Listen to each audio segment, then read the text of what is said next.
Hi guys, following a bit of a confusing start, Jeremy Corbyn and Zarah Sultana's political party exploded with support.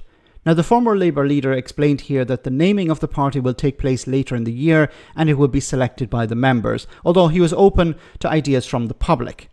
Now, is this a threat to Labour? Is this a threat to the Greens? And is this a threat to Reform UK? Well, I think the answer is yes, but it depends. But first, have a listen to what he had to say. It's your party. We're going to decide when we had all the responses, and so far the response rate has been massive. They've been coming in at 500 a minute wanting to support and join the new party, and we're open to suggestions for names. So if you've got a good suggestion, bring it on. I want it to be something that's inclusive, effective to mobilise people and bring people in, and so we're looking at all that, but it'll be short and inclusive, and so any ideas out there, I'm ready to receive them. How does that work? Do you have a short list of names that you're We will of? obviously have to run it down to a short list, and there will be a founding assembly later this year, and that will finally conclude on the name. So the name is well in place before the end of the year. At the moment, though, we want to get the message out there. This is a party about peace, about justice, about equality, and challenging the issues of child poverty in our society while we're spending much more on armaments.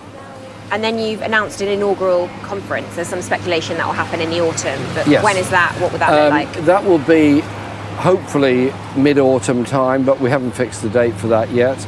We want obviously to take soundings from those people that are signing up on the website, but also there are many independent groups around the country that in some cases have councillors, other cases they're local political activists, broadly in the same sort of political area. They've all got to be brought on board as well. And so the idea is that we announce this today, we announce the broad framework, a lot of support's coming in, and I'm doing a lot of meetings and events all around the country over the next week or so, and then through August and September a lot more.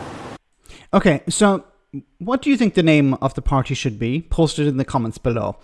Now, is this a threat to Labour, the Green Party, and, of course, Reform? Well, let's start off with Labour. So, is it a problem for Labour? Yes, a massive problem, because, once again, while Jeremy Corbyn and Zarah Sultana have every right, and this is important to remember, they have every right to set up a political party, because people are upset with the government. They believe that they're not doing what's the right thing when it comes to foreign policy or domestic policy.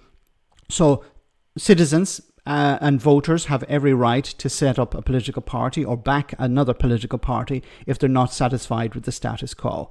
So Labour, what they need to do is they, as I keep saying, they need to improve the lives of ordinary people. They need to grow the economy. They need to refund public services, undo the damage that the Tories inflicted upon the economy and society in order to keep Jeremy Corbyn at bay. In the same way, as I keep saying, if you want to keep Nigel Farage at bay, you need to improve society. You need to improve the lives of ordinary people. And you also need to communicate that, which is a big problem within the Labour Party at the moment, communication.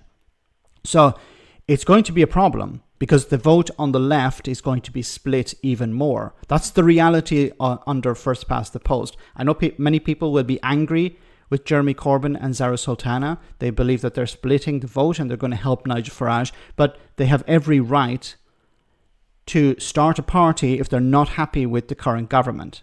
So people will complain, but that's the reality of the situation under First Past the Post. So Labour need, once again, to improve the situation for ordinary people. Now, when it comes to the Green Party, I'm really disappointed, and I've mentioned this before, that Jeremy Corbyn and Zarah Sultana didn't join the Green Party because a lot of their politics align.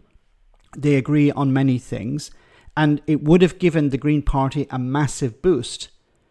Because while Jeremy Corbyn's new party has a lot of support at the moment, it's probably quite spread around the UK. And we'll have to wait and see if this will actually turn into seats. It could be a bit like Reform at the beginning, where they had a huge number of votes, but it didn't turn into a huge number of seats. And if you end up with 2 or 3 seats in Parliament or 5 seats in Parliament, it's not going to be the force that people are expecting it to be. And finally, when it comes to Reform, does Jeremy Corbyn represent a threat to Reform? I think in a limited and specific way, because a lot of people who voted against the Conservatives at the last election and at the local elections voted against the Labour Party. Some of them are ex-Labour voters. Some of them are, they're not all far-right knuckle draggers. There are people who voted for reform because they felt that the government wasn't doing the right thing and they didn't feel comfortable voting for the Green Party. So this is an opportunity for people who traditionally vote Labour on the left, but who have voted for reform because they're upset with the status quo. And there may be an opportunity, I think in a very limited way, but there may be an opportunity to pick up a few votes from reform because people are not happy with Nigel Farage, or they're realising that, well, he doesn't really represent working class people. So all in all, this is going to be a problem for the government.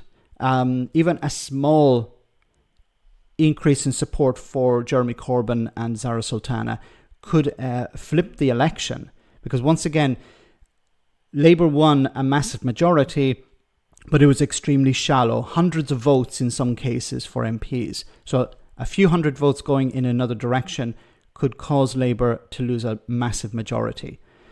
Let me know in the comment section, guys, what you think, and I'll see you in the next video.